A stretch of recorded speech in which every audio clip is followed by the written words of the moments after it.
Hello everyone, it's ATM Harul Haq here. So today we will talk about containerization. Containerization is a lightweight alternative to traditional virtualization, unlike virtual machines, which require a full operating system to run applications. Containers share the host OS kernel and isolate the application processes from each other.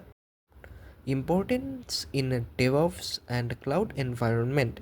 Containerization is widely used in DevOps and cloud environments due to efficiency, flexibility, and scalability.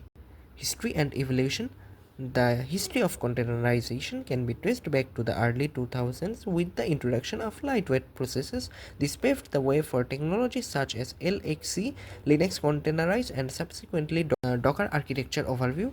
Docker engine, Docker CLI, Docker hub, so many architectures are here. Docker volumes. Docker volumes are storage areas used to persist data created and used by Docker containers. Why are they used? Data remains even if container is deleted. Easier data sharing between containers, better performance and management compared to storing data inside containers.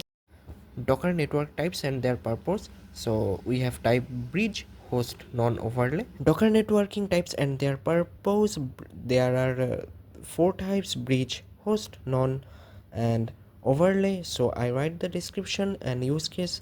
Hope so you understood it. So thank you.